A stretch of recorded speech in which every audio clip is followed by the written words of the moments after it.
మనం బుద్ధిని ఈ విధంగా నష్టమోహిగా చేసుకోవాలి. దేహము ఈ బుద్ధి బుద్ధి ఈ దేహం నుండి సమాప్తి అయిపోయినట్లయితే పూర్తి ప్రపంచం నుండి సమాప్తి అయిపోతుంది. అంటే ఎటువైపు కూడా మన బుద్ధి వెళ్ళదు. మనస్సును కూడా జయిస్తాము. కాబట్టి ఈ శరీరం నుండి అతీతంగా అయ్యేటువంటి ఈ విధానాన్ని బాబా తప్పించి ఎవరూ తెలియచేయలేరు. మరి నేను ఎంత సమయం ఈ దేహం నుండి, ఇంద్రియాల నుండి పూర్తిగా అతీతముగా ఉండేటువంటి స్థితిని రోజంతా కూడా ఎంత సమయం ఉండగలుగుతున్నానో అని చూసుకోవాలి. ఈరోజు మురళి విందాము. మరి బాబా చెప్తున్నారు, మధురమైనటువంటి పిల్లలు అనంతమైనటువంటి తండ్రిని స్మృతి చేయడము అంటే గు స్మృతి చేయడం అనే విషయం గుప్తమైనటువంటి విషయము. స్మృతి ద్వారా స్మృతి లభిస్తుంది. ఎవరైతే స్మృతి చేయరో వారిని తండ్రి కూడా ఎలా స్మృతి చేస్తారు? మనం బాబాని స్మృతి చేయకపోతే బాబా మనల్ని ఎలా గుర్తు చేసుకుంటారు? ఇది చాలా ముఖ్యమైనటువంటి విషయము. స్మృతి గుప్తమైనటువంటిది. కానీ స్మృతి ద్వారా లభించేటువంటి ప్రాప్తులైతే ప్రత్యక్షంగా కనబడతాయి.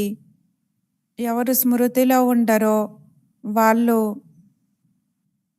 వాళ్ళని నేను కూడా ఎలా స్మృతి చేయగలను అని బాబా చెప్తూ ఉన్నారు. మరి కర్మ ఫిలాసఫీ కదా! నేనేం చేస్తానో అదే లభిస్తుంది. స్మృతి ద్వారా స్మృతి లభిస్తుంది. మరి ప్రశ్న, సంగం యుగంలో మీ పిల్లలు ఏ చదువుని చదువుతారు?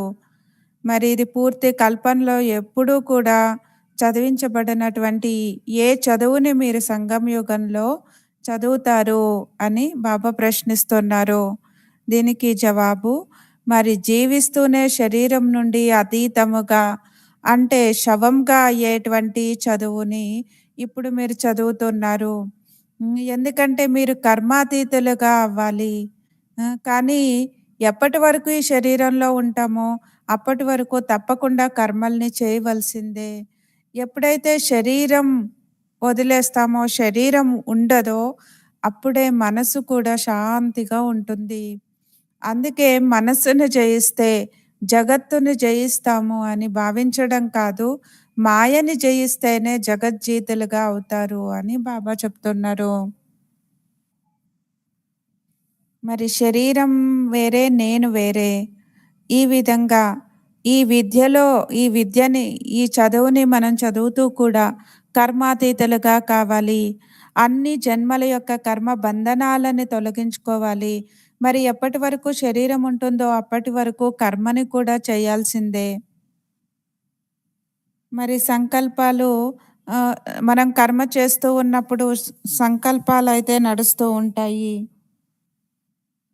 అశరీరిగా అయినప్పుడే, శరీరం నుండి అతీతంగా అయినప్పుడే మనసు కూడా శాంతిగా ఉంటుంది.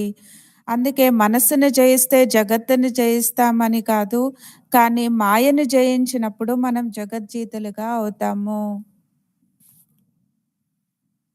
మనకి ఎప్పుడూ కూడా వ్యర్థ నెగెటివ్ సంకల్పాలు ఉండకూడదు. మనకి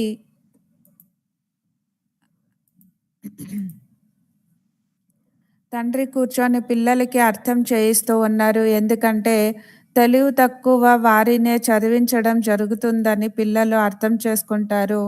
ఇప్పుడు అనంతమైనటువంటి తండ్రి, ఉన్నతోన్నతమైనటువంటి భగవంతుడు వస్తారు. వాళ్ళు ఎవరిని చదివిస్తూ ఉండొచ్చు? తప్పకుండా ఎవరైతే చాలా చాలా బుద్ధిహీనులుగా ఉంటారో వాళ్ళనే చదివిస్తారు. మరి తండ్రి కూర్చొని పిల్లలకి ఎందుకు తెలియచేస్తున్నారు? ఎందుకంటే మనం తెలివిని పోగొట్టుకొని తెలివి తక్కువ వాళ్ళగా అయిపోయాము. మరి తెలివి తక్కువగా బుద్ధిహీనులుగా ఉండేటువంటి వాళ్ళని చదివించడం జరుగుతుంది. పిల్లలకి ఈ విషయాన్ని బాబా అర్థం చేయిస్తూ ఉన్నారు. చాలా ఉన్నతోన్నతమైనటువంటి వాళ్ళు బుద్ధిహీనులుగా అయిపోయినటువంటి వాళ్ళు బుద్ధిహీనముగా అయిపోయారు.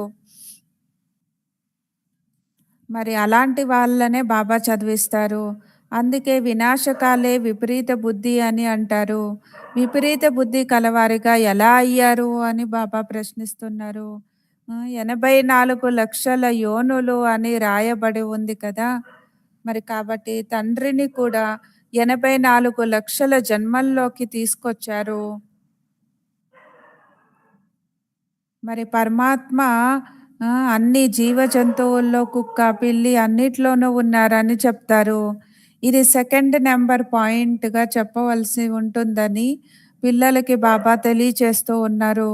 ఎవరైనా కొత్త వాళ్ళు వచ్చినప్పుడు మొట్టమొదట వాళ్ళకి ఇద్దరు తండ్రుల యొక్క పరిచయాన్నివ్వాలి. ఒకరు హద్దు యొక్క తండ్రి మరియు ఇంకొకరు అనంతమైనటువంటి తండ్రి. ఇద్దరు తండ్రుల పరిచయాన్ని ఇవ్వాలి. వారు అనంతమైన పెద్ద తండ్రి మరియు వీళ్ళు హద్దులో ఉండేటువంటి చిన్న తండ్రి. అనంతమైనటువంటి తండ్రి అంటేనే అనంతమైనటువంటి ఆత్మలకి తండ్రి.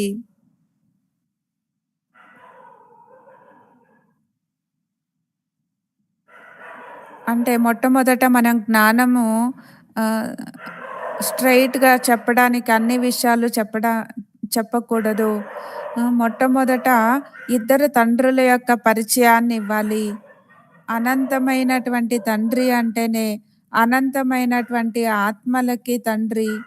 మరి హద్దులో ఉండేటువంటి తండ్రి జీవాత్మలకు తండ్రి అవుతారు. వారైతే ఆత్మలందరికీ తండ్రి. అంటే శివ్ బాబా నిరాకార అనంతమైనటువంటి తండ్రి. ఆత్మలందరికీ కూడా తండ్రి. ఈ జ్ఞానాన్ని కూడా అందరూ ఏకరసంగా ధారణ చేయలేరు. కొందరు 1% ధారణ చేస్తే ఇంకొందరు 95% ధారణ చేస్తారు. ఇది అర్థం చేసుకోవాల్సినటువంటి విషయము అని బాబా చెప్తున్నారు. అనంతమైన తండ్రి అంటేనే మరి లౌకికము, అలౌకికములో మనం జ్ఞానాన్ని ఎలా తెలియచేయాలి? మరి కొత్తగా వచ్చినటువంటి వాళ్ళకి ఏ పాయింట్స్‌ని తెలియచేయాలి అనేది బాబా వివరిస్తూ ఉన్నారు. మరి చిన్న తండ్రి అంటే లౌకిక తండ్రి. మరి అనంతమైన పెద్ద తండ్రి అంటే శివ్ బాబా. ఆహ్, మరి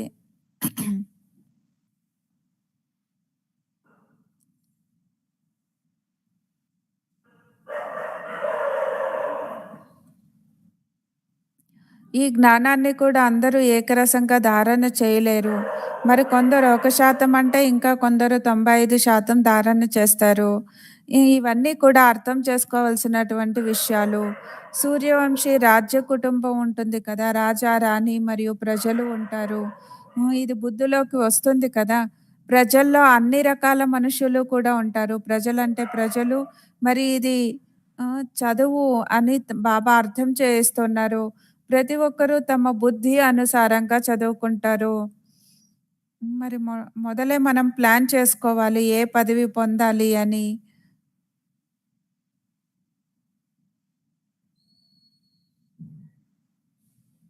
ప్రజల్లో కూడా అన్ని రకాల ప్రజలు ఉంటారు.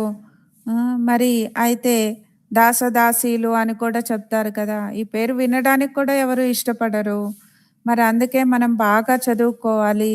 ప్రతి ఒక్కరు బుద్ధి అనుసారంగా ప్రతి ఒక్కరు చదువుకుంటారు. ప్రతి ఒక్కరికి తమ తమ పాత్ర లభించింది. కల్పక్రితం ఎవరు చదువును ధారణ చేశారో, ఇప్పుడు కూడా అంతే ధారణ చేస్తారు. మరి చదువుని ఎప్పుడూ కూడా దాచలేము, దాగి ఉండదు. చదువు ద్వారానే పదవి లభిస్తుంది. మరి ఇక ముందు కూడా పరీక్షలైతే తప్పకుండా వస్తాయి. తండ్రి బాబా చెప్తూ ఉన్నారు. మరి పరీక్షలు లేకుండా ట్రాన్స్‌ఫర్ అవ్వలేరు. ఆహ్, చివరిలో అంతా అర్థమవుతుంది. అందరికీ తెలుస్తుంది. ఇప్పుడు కూడా మేము ఏ పదవికి యోగ్యంగా ఉన్నాము అన్నది కూడా మీరు అర్థం చేసుకోగలరు అంటున్నారు బాబా. మరి ఇప్పుడు కూడా బాబా చెప్తారు కదా! ఎవరు చదువుకుంటారో వాళ్ళ చదువుని ఎప్పుడూ కూడా దాచలేరు. మరి చదువు అనుసారంగానే పదవి కూడా లభిస్తుంది. లౌకికంలో కావచ్చు, అలౌకికంలో కావచ్చు. మరి ఎవరు చదువుతారో వాళ్ళు మంచి పదవిని పొందుతారు లౌకికంలో కూడా. మరి బాబా చె బాబా చెప్పారు ఫైనల్‌గా చివరిగా పరీక్షలైతే ఉంటాయి. మరి ప్రతిరోజు కూడా బాబా పరీక్ష ఉంటుంది కదా! ఒక గంట చదువుతాము. మరి 23 గంటలు పరీక్షలు ఉంటాయి.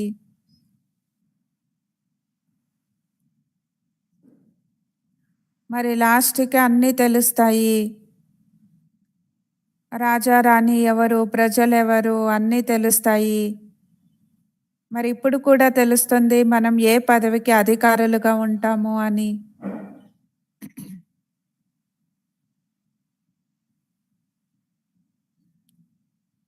మరి ప్రజలెవరవుతారు అంటే అందరూ చేతులెత్తుతారు. ఎందుకంటే లోపల సిగ్గుపడతారు కదా!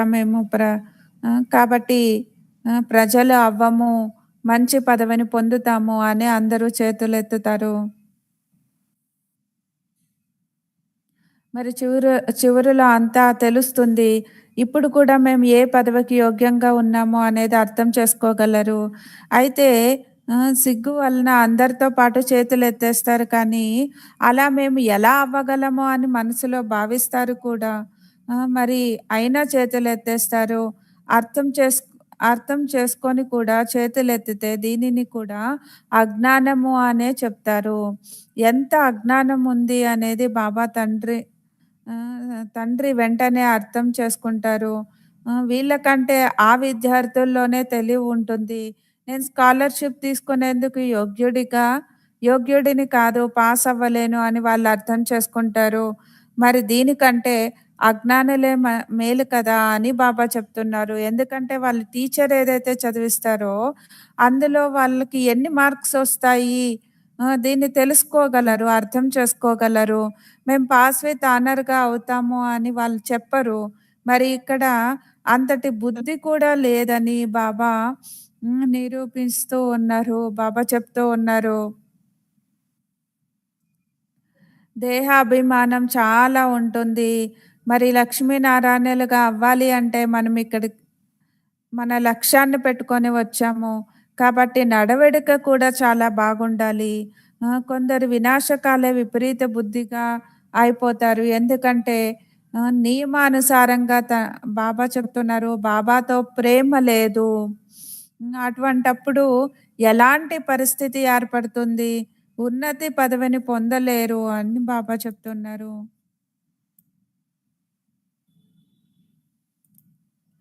మరి ఎందుకంటే మనం జన్మ తీసుకున్న తర్వాత బాబా నువ్వే అని తెలుసుకున్న తర్వాత బాబానే సర్వ సంబంధాలతో బాబాని స్మృతి చేయాలి. మరి అది తప్పించి మరి నేను ఏమి చేసినా సరే నాకు పదవి లభించదు. హ్మ్. మరి వినాశకాలే విపరీత బుద్ధి అని అంటే ఏమి అని బాబా కూర్చొని పిల్లలకి అర్థం చేయిస్తూ ఉన్నారు. మరి పిల్లలే పూర్తిగా అర్థం చేసుకోలేకపోతే ఇంకా ఇతరులేం అర్థం చేసుకుంటారు? ఏ పిల్లలైతే మేము శివబాబాకు పిల్లలమని భావిస్తారో వాళ్ళు వాళ్ళు పూర్తి అర్థాన్ని తెలుసుకోలేరు. తండ్రిని స్మృతి చేయడము అన్నది గుప్తమైన విషయము. చదువైతే గుప్తమైంది కాదు. చదువులో అందరూ నంబర్ వారుగా ఉంటారు. అందరూ ఒకే విధంగా చదవరు అని బాబా చెప్తున్నారు. మరి వీరింకా బేబీస్‌గా ఉన్నారని తండ్రి కూడా అర్థం చేసుకుంటారు. మరి ఇటువంటి అనంతమైనటువంటి తండ్రిని 3 నెలలు, 4 నెలలు స్మృతి కూడా చేయరు. మరి వినాశకాల విపరీత బుద్ధి అనేది కూడా అర్థం చేసుకోవట్లేదు అని బాబా చెప్తున్నారు. మరి మనం చదవడం కూడా అందరూ నంబర్ వారుగా చదువుతూ ఉన్నాము. ఇవన్నీ కూడా మనం సరిగ్గా అర్థం చేసుకోవాలి కదా! సరిగ్గా తెలుసుకోలేదు అంటే బేబీస్, పసిపిల్లలు అని బాబా చెప్తున్నారు. మరి కొంతమంది బాబాని 3 నెలలు, 4 నెలలు కూడా స్మృతి చేయరు. వీరు స్మృతి చేస్తున్నారని ఎలా తెలుస్తుంది? వాళ్ళ నుండి ఏదైనా ఉత్తరం వస్తే తెలుస్తుంది కదా! మరి ఆ ఉత్తరంలో మేము ఈ ఆత్మిక సేవ చేస్తున్నాము అని సేవ యొక్క సమాచారం కూడా రాయాలి. ఆహ్, బా బాబా చెప్తున్నారు దీనికి రుజువు కావాలి కదా! ఎవరైతే ఎప్పుడు స్మృతి చేయరో, సేవకు రుజువును చూపించరో వారు దేహాభిమానులుగా ఉంటారు. మరి కొందరైతే ఈ ఫలానా, ఫలానా వాళ్ళు వచ్చారు. వారికి నేనిది అర్థం చేయించాను అని సేవ యొక్క సమాచారాన్ని వ్రాస్తారు. మరి అప్పుడు ఆ పిల్లలు బతికే ఉన్నారు. సేవా సమాచారాన్ని సరిగ్గా ఇస్తున్నారు అని బాబాకు కూడా అర్థం అవుతుంది. అర్థం చేసుకుంటారు.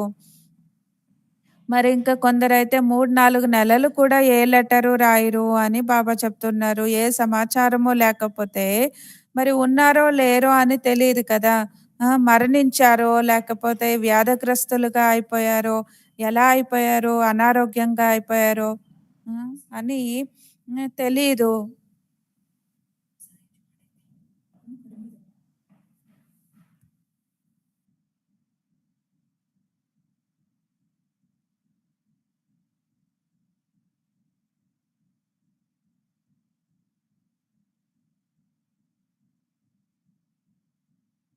హ్మ్.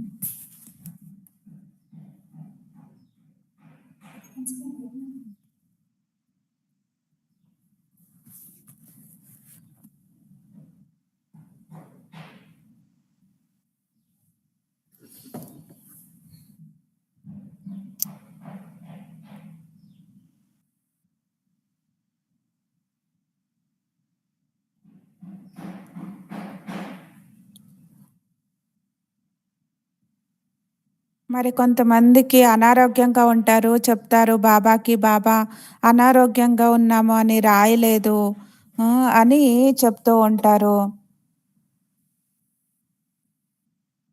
మరి స్మృతి ద్వారానే స్మృతి లభిస్తుంది కదా!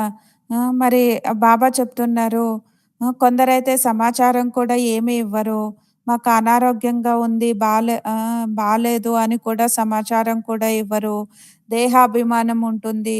మరి తండ్రి కూడా ఎవరిని స్మృతి చేస్తారు? స్మృతి ద్వారానే స్మృతి లభిస్తుంది కదా! కానీ దేహాభిమానం ఉంటుంది అని బాబా చెప్తున్నారు. నన్ను సర్వవ్యాపి అని చెప్పి 84,00,000 కన్నా ఎక్కువ యోనులలోకి తీసుకొని వెళ్తారు అని బాబా వచ్చి అర్థం చేయిస్తారు. మనుషుల్ని రాతి బుద్ధి కలవారు అని చెప్తారు. భగవంతుడినైతే రాళ్ళల్లో, రప్పల్లో ఉన్నారని అంటారు. మరి ఇది అనంతమైనటువంటి నిందనలు అయినట్లయితే కదా! నిందన నిందలు చేస్తూ ఉంటారు కదా!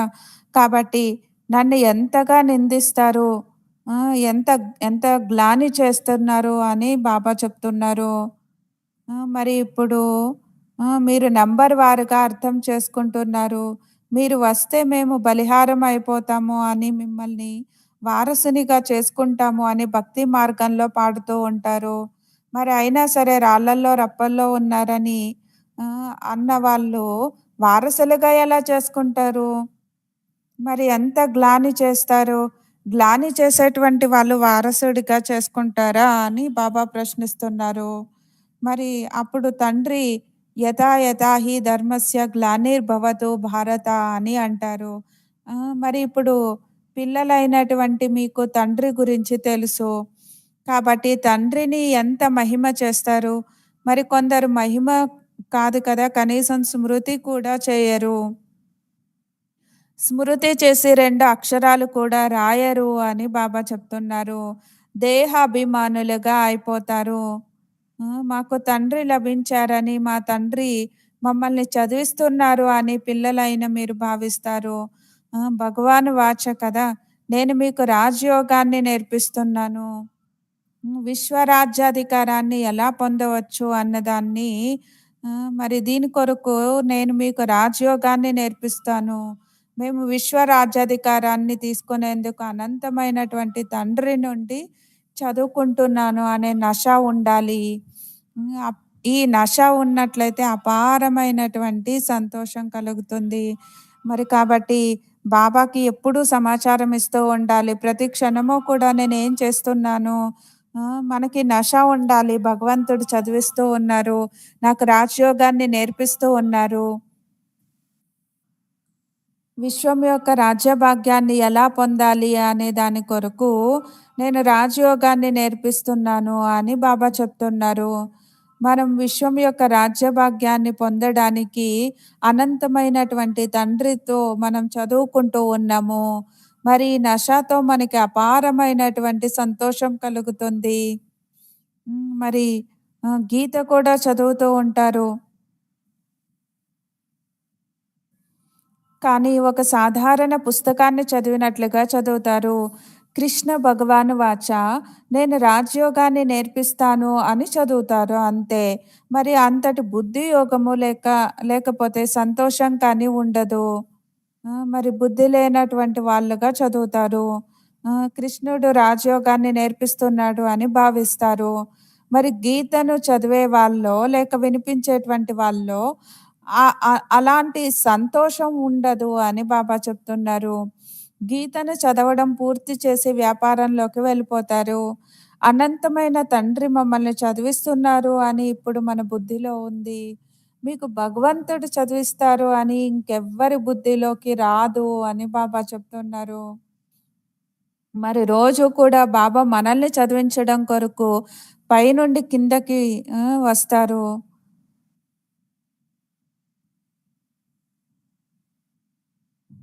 మరి ప్రవృత్తి కావచ్చు, ఇల్లు కావచ్చు, సెంటర్ కావచ్చు, బాబా చెప్తారు నేను విజిట్ చేస్తాను, వస్తాను, చూస్తాను అని బాబా చెప్తారు. మరి అక్కడైతే శ్లోకాలు చదువుతారు, వ్యవహారాల్లో మునిగిపోతారు. కానీ ఇప్పుడు మనకైతే బుద్ధి ఉంది. స్వయం భగవంతుడు మనకి అనంతమైన తండ్రి మనల్ని చదివిస్తున్నారు అని మనకెంత నష ఉండాలి. మాకు భగవంతుడు చదివిస్తారని ఇంకెవరు బుద్ధిలోకి రాదు. కాబట్టి ఎవరు వచ్చినా సరే మొట్టమొదట వారికి ఇద్దరు తండ్రుల యొక్క పరిచయాన్ని ఇవ్వాలి. ఇద్దరు తండ్రుల థియరీని, సిద్ధాంతాన్ని అర్థం చేయించాలి. భారతదేశం స్వర్గంగా ఉండేది కదా! మరి ఇప్పుడది భారతదేశం అదే భారతదేశం నరకంగా ఉందని చెప్పండి అని బాబా చెప్తున్నారు. మేము సత్యయుగంలో ఉన్నాము, కలియుగంలోనూ ఉన్నామని ఆహ్, ఆహ్, ఆహ్, ఈ విధంగా ఎవరు అనలేరు కదా! ఎవరికైనా దుఃఖం కలిగితే వాళ్ళు నరకంలో ఉన్నారు. ఎవరికైనా సుఖం లభిస్తే వాళ్ళు స్వర్గంలో ఉన్నారు అని భావిస్తారు. దుఃఖితులైన మనుష్యులు నరకంలో ఉన్నారు. మరి మేమైతే చాలా సుఖంలో ఉన్నాము. మహల్స్ మొదలైనవన్నీ ఉన్నాయని చాలామంది అంటారు. వాళ్ళు బాహ్య సుఖాలను చాలా చూస్తారు కదా! ఇదే సత్యుగం, ఇదే స్వర్గము అని భావిస్తారు. సత్యుగంలోని సుఖం ఇక్కడ ఉండదు అని కూడా మీరిప్పుడు అర్థం చేసుకున్నారు. మరి బంగారు యుగాన్ని ఇనుప యుగం అన్నా, లేక ఇనుప యుగాన్ని బంగారు యుగం అన్నా మరి ఇది ఒకటేనని అర్థం కాదు కదా! ఇది ఒకటే అవ్వద్దు.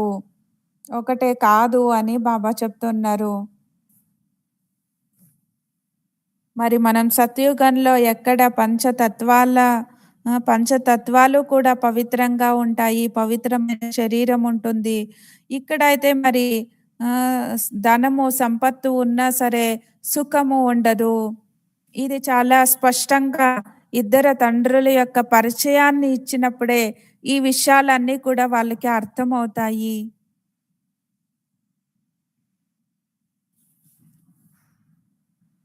మరి పదే పదే బాబా పరిచయం చెప్పాలి అని బాబా పదే పదే చెప్తూ ఉంటారు.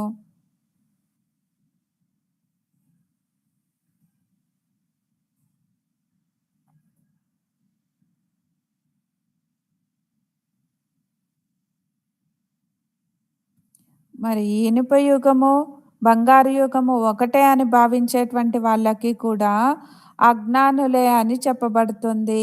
కాబట్టి మొట్టమొదట తండ్రి థియరీని, సిద్ధాంతాల్ని తెలపాలి. మరి కేవలం తండ్రి మాత్రమే తమ పరిచయాన్ని ఇవ్వగలరు. ఇంకెవ్వరికీ ఈ విషయం తెలీదు అని బాబా చెప్తున్నారు. పరమాత్మ సర్వవ్యాపి అని చెప్తారు. ఆత్మ, పరమాత్మల రూపం ఒకటేనని మీరు చిత్రాల్లో చూపిస్తారు. వాళ్ళు కూడా ఆత్మనే కానీ, వారిని పరం ఆత్మ అంటే శ్రేష్టమైన ఆత్మ అని చెప్తారు. మరి తాను ఎలా వస్తారు అనేది తండ్రి కూర్చొని మరి మనకి తెలిపిస్తూ ఉన్నారు. అర్థం చేయిస్తారు. ఆత్మలన్నీ అక్కడ పరంధామంలో ఉంటాయి. ఈ విషయాలు బయట వాళ్ళెవ్వరికీ కూడా అర్థం చేసుకోలేరు అని బాబా చెప్తున్నారు. భాష కూడా ఇది చాలా సహజమైనటువంటి భాష. గీతలో శ్రీకృష్ణుని పేరు వేసేస్తారు. ఇప్పుడు కృష్ణుడైతే గీతను వినిపించరు. నన్నొక్కరినే స్మృతి చేయండి అని అతను అందరికీ చెప్పలేరు. దేహదారులు స్మృతితో అయితే పాపాలు పోవు, పాపాలు తొలగిపోవు అని బాబా చెప్తున్నారు. మరి కృష్ణ భగవాను వాచ దేహ సంబంధాలన్నిటినీ త్యాగం చేసి నన్నొక్కరినే స్మృతి చేయండి. కానీ దేహము సంబంధాలు కృష్ణుని కృష్ణుడికి కూడా ఉన్నాయి కదా! మరి మరి కృష్ణుడు చిన్న పిల్లవాడు కదా! ఇది కూడా ఎంత పెద్ద తప్పు అని బాబా చెప్తున్నారు. ఈ ఒక్క తప్పు కారణంగా ఈ పొరపాటు చేయడం వలన ఎంత తేడా వస్తుంది. మరి పరమాత్మ సర్వవ్యాపి కాదు కదా! ఎవరి గురించైతే సర్వుల సద్గతి దాత అని చెప్తారో, వాళ్ళు కూడా దుర్గతిని పొందుతారు. పరమాత్మ ఎప్పుడైనా దుర్గతిని పొందుతారా? ఇవన్నీ విచార సాగర మథనం చేయవలసినటువంటి విషయాలు. ఇది సమయాన్ని వ్యర్థం చేసుకునేటువంటి విషయం కాదు. మనుష్యులు మాకు తీరిక లేదు, సమయం లేదు అని చెప్తూ ఉంటారు.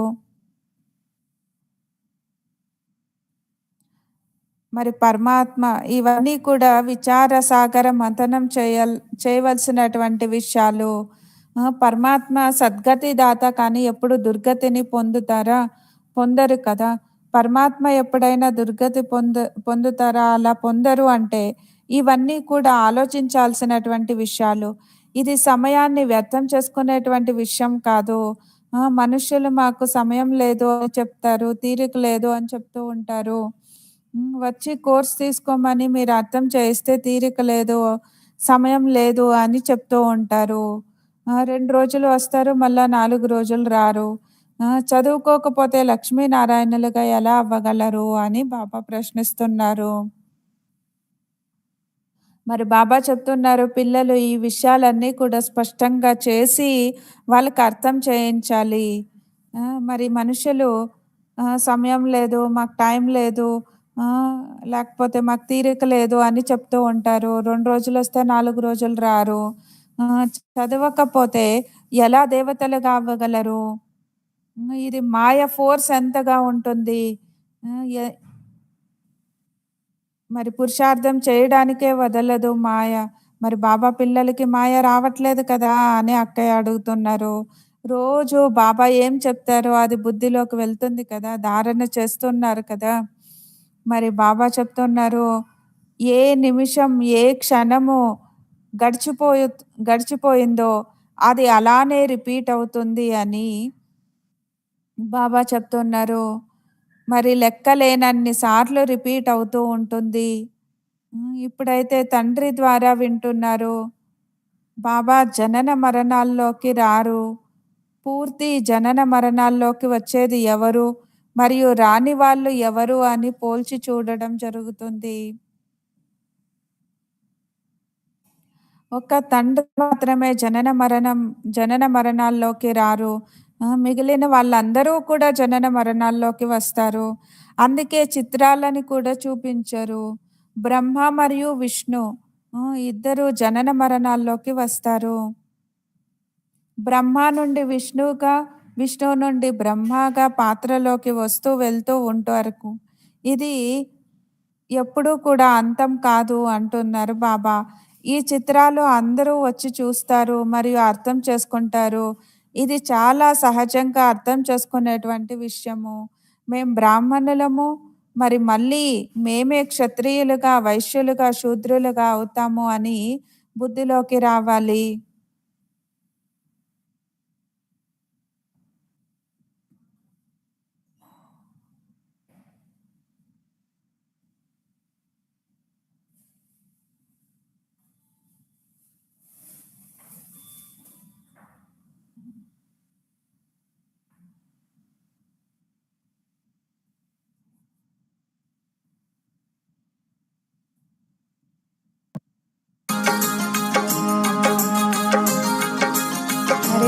ఎప్పుడు కూడా అంతం కాదు. ఈ సృష్టి చక్రం తిరుగుతూనే ఉంటుంది. ఓం చక్రము అంటే శాంతి. ముగిసిన తర్వాత మళ్ళా ప్రారంభమవుతుంది. దీనికే చక్రము అని చెప్పబడుతుంది. అందుకే శాస్త్రంలో కూడా చెప్తారు. పునరపి మరణం, పునరపి జననం అని చెప్తారు. కానీ అక్కడ కేవలం చెప్పడం జరుగుతుంది. కానీ వాళ్ళు ఏమి దాన్ని అర్థం చేసుకోరు. ఈ చిత్రాలను అందరూ వచ్చి చూస్తారు మరియు అర్థం చేసుకుంటారు. ఇది చాలా సహజంగా అర్థం చేసుకునేటువంటి విషయము. మరి మేము బ్రాహ్మణులము, మళ్ళీ మేమే క్షత్రియులుగా, వైశ్యులుగా, శూద్రులుగా అవుతామని బుద్ధిలోకి రావాలి. మరి మళ్ళీ తండ్రి వస్తే మేమే బ్రాహ్మణులుగా అవుతాము. ఇది స్మృతి చేసినా సరే స్వదర్శన చక్రధారులుగా అయినట్లే. మరి చాలామందికి స్మృతి ఉండదు. నిలకడగా స్మృతి చేయలేరు అని బాబా చెప్తున్నారు. బ్రాహ్మణులైన మీరే స్వదర్శన చక్రధారులు అవుతారు. దేవతలు అలా అవ్వరు. ఈ చక్రం ఎలా తిరుగుతుంది అనే జ్ఞానాన్ని పొందడం ద్వారా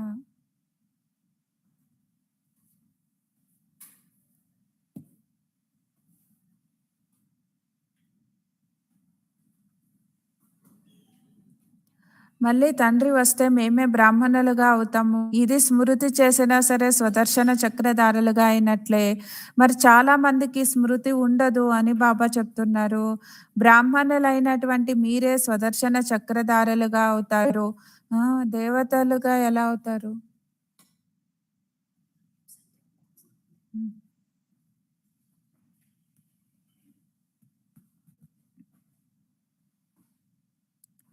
ఈ చక్రం ఎలా తిరుగుతుంది అనే జ్ఞానాన్ని పొందడం ద్వారా మరి వాళ్ళు ఇలా దేవతలుగా అయ్యారు. వాస్తవానికి మనుష్యులెవరు సుదర్శన చక్రధారులమని చెప్పబడదు. ఇలా పిలిపించుకునేందుకు వీళ్ళు అర్హులు కాదు అని బాబా చెప్తున్నారు. మనుషుల సృష్టి అయిన మృత్యులోకమే వేరు. ఎలాగైతే భారతీయులు ఆచార వ్యవహారాలు వేరుగా ఉంటాయో, మరి అలా అందరివి కూడా వేరువేరుగా ఉంటాయి. దేవతల ఆచార వ్యవహారాలు కూడా వేరు. మృత్యు మృత్యులోకంలోని మనుష్యుల ఆచార వ్యవహారాలే వేరు. రాత్రికి, పగలుకి ఉన్నంత తేడా ఉంటుంది. అందుకే మేము పతితులము అని చెప్తారు.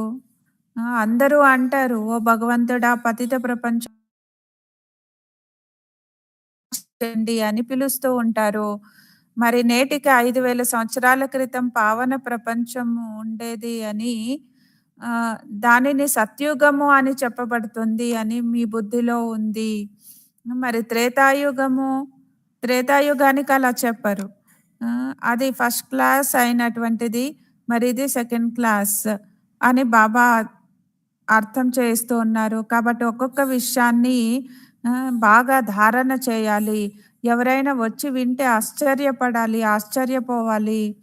మరి కొందరు విని ఆశ్చర్యపోతూ ఉంటారు. కానీ వాళ్ళకి పురుషార్థం చేయడానికి తీరిక ఉండదు. అయితే పవిత్రంగా తప్పకుండా ఉండాలి అని బాబా చెప్తున్నారు. ఈ విధంగా వింటారు. ప బాబా చెప్పిన విషయాన్ని వింటారు. పవిత్రంగా తప్పకుండా ఉండాలి అనే విషయాన్ని వింటారు. మనుష్యుల్ని పతితంగా చేసేది కామ వికారము. దీనిని జయించినట్లయితే జగజ్జీతులుగా అయిపోతారు. కామ వికారాన్ని జయించి జగజ్జీతులుగా అవ్వండి అని బాబా చెప్తూ ఉన్నారు కూడా. కానీ మనుష్యులు మనస్సుని జయించి జగజ్జీతులుగా అవ్వండి. మనస్సుని వశం చేసుకోండి అని అంటారు. ఎప్పుడైతే శరీరం ఉండదో అప్పుడే మనసు శాంతిగా ఉంటుంది. లేకపోతే మనసు ఎప్పుడూ శాంతిగా కాలేదు అని బాబా చెప్తున్నారు. కర్మలు చేయడానికి దేహం లభించింది. మరి కర్మాతీత స్థితిలో ఎలా ఉండగలరు? ఈ శరీరంలో ఉన్నంత సేపు మనం కర్మలు చేయవలసిందే. మరి బాబా చెప్తున్నారు కామ వికారాన్ని జయిస్తేనే మనం జగజ్జీతులుగా అవుతాము అని. మరి మనుషులు చెప్తూ ఉంటారు, మనస్సుని జయించినట్లయితే జగజ్జీతులుగా అవుతాము అని. కానీ బాబా చెప్తున్నారు, కామ వికారాన్ని జయిస్తే జగజ్జీతులుగా అవుతారు అని. ఈ శరీరం వదిలిన తర్వాతే మనసు శాంతిగా అవుతుంది కదా! అని బాబా చెప్తూ ఉన్నారు. కర్మాతీత స్థితి అని.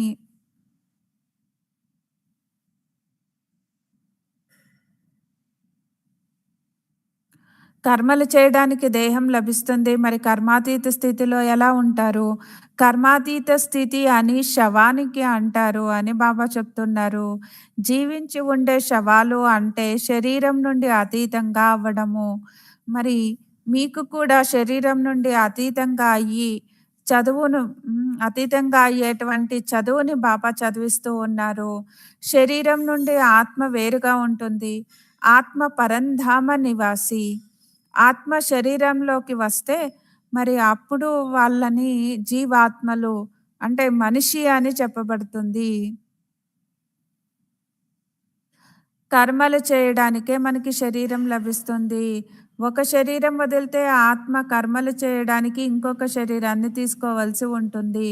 ఎప్పుడైతే కర్మ చేయాల్సిన అవసరం ఉండదో అప్పుడే శాంతిగా ఉంటారు. మూలవతనంలో కర్మలు ఉండవు అని బాబా చెప్తున్నారు. సృష్టి చక్రము ఇక్కడే తిప్పుతూ ఉంటాం కదా! ఇక్కడే తిరుగుతూ ఉంటుంది. మరి శరీరంలో ఉంటూ మనసుని మనం స్టాప్ చేయలేము. కర్మలు చేస్తూ ఉన్నంత సేపు సంకల్పాలైతే వస్తూ ఉంటాయి. మరి ఇక్కడ పార్ట్ అయిపోయిన తర్వాత మన పార్ట్ కంటిన్యూ అవుతుంది కదా! ఇంకొక శరీరం లభిస్తుంది. కర్మలు చేయడానికి ఇంకొక శరీరం లభిస్తుంది. మరి ఈ విషయాలు ఎవరికీ కూడా తెలీవు. మరి ఎప్పుడు మనం కర్మలు చేయవలసిన అవసరం ఉండదో అప్పుడే శాంతిగా ఉంటాము.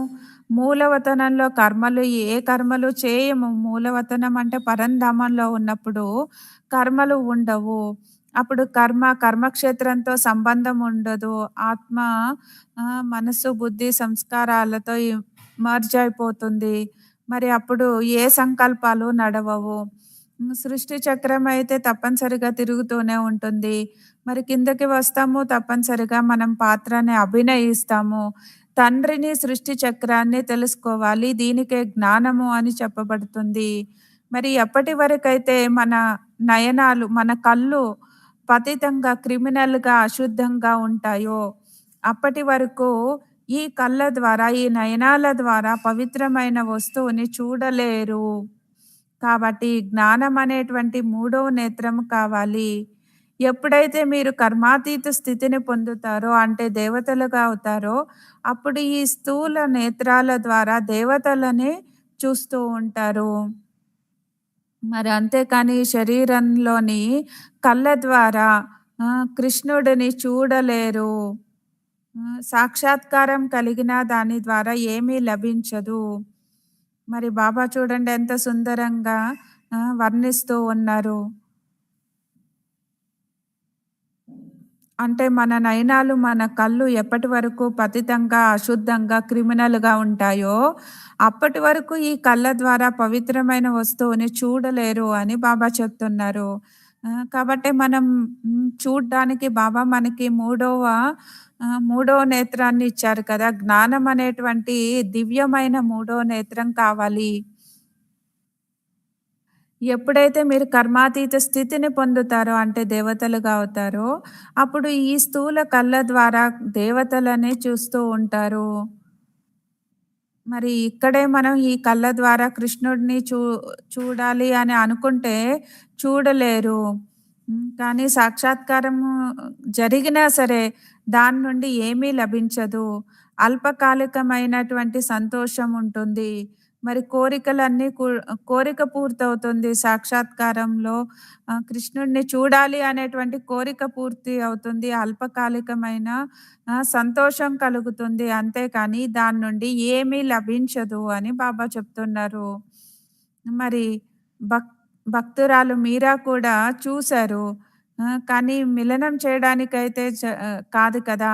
అల్పకాలికమైన సంతోషం ఉంటుంది. మనోకామన పూర్తి అయింది కాబట్టి వాళ్ళకి తృప్తిగా, సంతోషంగా అల్పకాలికమైనటువంటి సంతోషము ఉంటుందంతే. మరి డ్రామాలో సాక్షాత్కారాలు కూడా రచింపబడి ఉన్నాయి. వీటి వలన ఏమీ ప్రాప్తించదు అంటున్నారు బాబా. మరి దీని ద్వారా మనకి రాజ్యభాగ్యం ఏదైనా లభిస్తుందా? ఏమీ లభించదు. అచ్చా! మధురాతి మధురమైన ఆత్మిక పిల్లలకు మాతాపిత, బాప్ దాదాల యొక్క ప్రియ స్మృతులు మరియు గుడ్ మార్నింగ్. ఆత్మిక పిల్లలకు ఆత్మిక తండ్రి నమస్తే. మనం ఆత్మిక పిల్లల నుండి ఆత్మిక తండ్రికి ప్రియ స్మృతులు, గుడ్ మార్నింగ్ మరియు నమస్తే.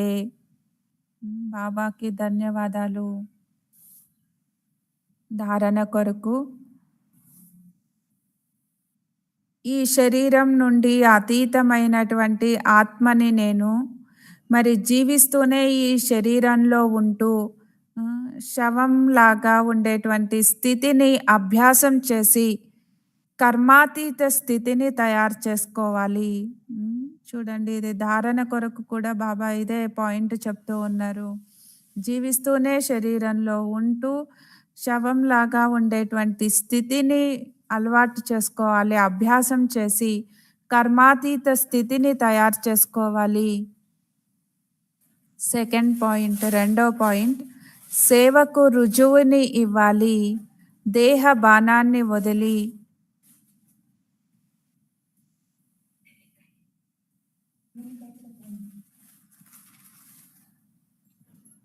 సేవకు రుజువుని ఇవ్వాలి.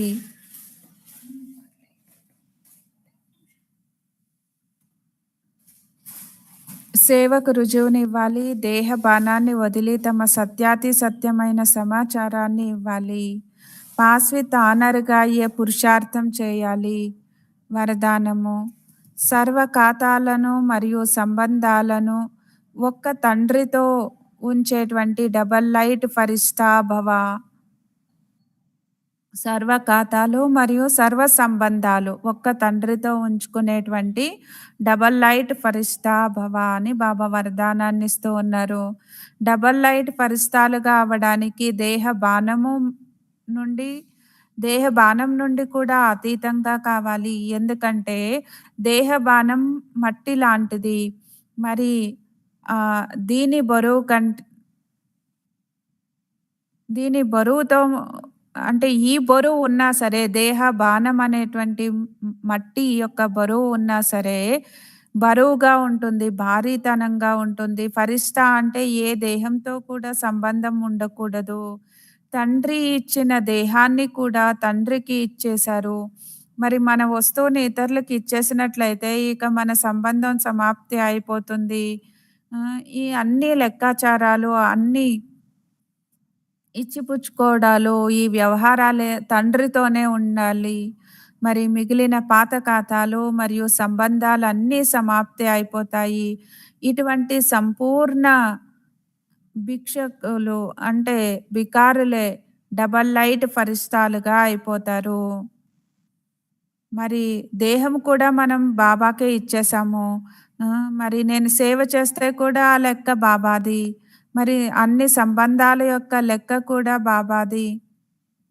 మరి అన్ని వెనకటి జన్మల యొక్క లెక్కాచారాలు అన్నీ కూడా బాబా బాబాతో అన్నీ ఖాళీ. మన ఖాతాలన్నీ కూడా ఖాళీ.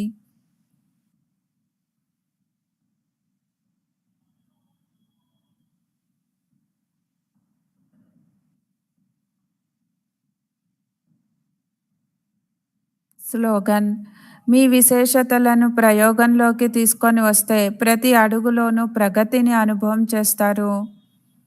మరి మీ విశేషతలు ప్రయోగంలోకి తీసుకొని వచ్చినప్పుడు మనం ఉన్నతిని, ప్రగతిని ప్రతి అడుగులో కూడా ప్రగతిని అనుభవం చేస్తాం. ప్రయోగం ద్వారా ప్రగతిని పొందుతాము.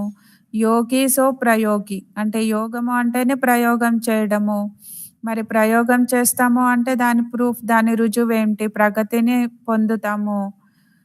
అందుకే బాబా చెప్తారు కదా, మీలో ఉండేటువంటి గుణాలన్నీ కూడా ఉపయోగించుకోవాలి. మరి ఈరోజు హెడ్‌లైన్స్ బాబా చెప్తూ ఉన్నారు. మధురమైనటువంటి పిల్లలు అనంతమైన తండ్రిని స్మృతి చేయడం అనేది గుప్తమైన విషయము. స్మృతి ద్వారా స్మృతి లభిస్తుంది. ఎవరైతే స్మృతి చేయరో వారిని తండ్రి కూడా ఎలా స్మృతి చేయగలరు? మరి ఈరోజు ఆల్రెడీ 9వ తారీఖు. హ్మ్. ఈరోజు బాబా పాయింట్. లవలీన స్థితి ద్వారా బాబా ప్రేమలో లవలీన స్థితిలో ఉన్నప్పుడు లవలీన స్థితి యొక్క అనుభవం ద్వారా సాక్షాత్కార మూర్తి బ్రహ్మబాబా యొక్క 9వ అడుగు. మరి ప్రారంభంలో ఇంట్లో కూర్చొనే అందరికీ బ్రహ్మారూపం యొక్క సాక్షాత్కారం అయ్యేది. ప్రాక్టికల్‌గా ఎవరో మాట్లాడుతున్నారు, సూచనని ఇస్తూ ఉన్నారు అని అందరూ అనుభవం చేసుకునేవాళ్ళు. అలానే అంతిమంలో కూడా నిమిత్తంగా ఈ ఆత్మల ద్వారా ఇదే అనుభవం కలుగుతుంది. మరి దీని కొరకు బ్రహ్మ, బాబా సమానంగా సదా ఒక్కరి ప్రేమలో ఇమిడిపోవాలి. ఈ లవలీన స్థితి సాక్షాత్కార మూర్తిగా చేస్తుంది. బుద్ధి పైన ఎటువంటి భారము ఉండకూడదు. దినచర్య బాబా సమానంగా ఉండాలి. మరి అప్పుడు అది ఆది అంతిమ దృశ్యాన్ని అనుభవం చేసుకోగలరు.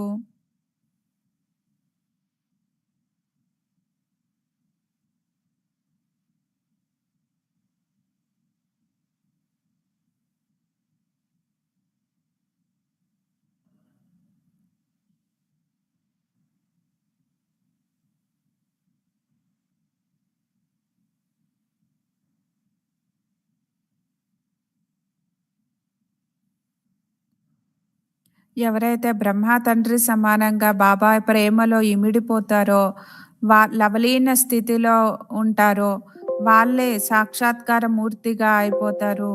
బుద్ధి పైన ఎటువంటి భారము ఉండకూడదు. దినచర్య కూడా బాబా సమానంగా ఉండాలి.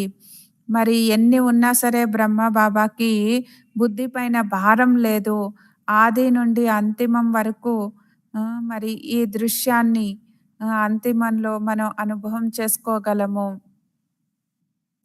మరి బాబా అన్నీ నీది అని అన్ని భారాలు కూడా బాబాకి అన్ని బరువులు కూడా బాబాకి ఇచ్చేయాలి. ఈ శరీరము నీది, మరి అన్నీ నీది.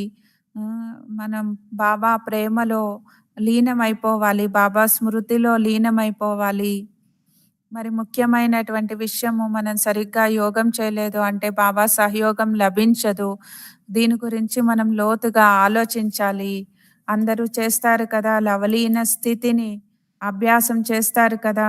ఎక్కడ ప్రేమ ఉంటుందో అక్కడ ఆకర్షణ కూడా ఉంటుంది. ఇంకొక ఏ విషయము కూడా కనపడదు. ఆ ఆలోచించరు. మరి కేవలం బాబా మాత్రమే కనిపిస్తూ ఉంటారు. రోజంతా కూడా మనం ఫరిష్తా భవ, ఫరిష్తా భవ అనే వరదానాన్ని ఇచ్చారు కదా! ఫరిష్తాగా అయిపోవాలి. బాబాతోనే మన వ్యవహారము.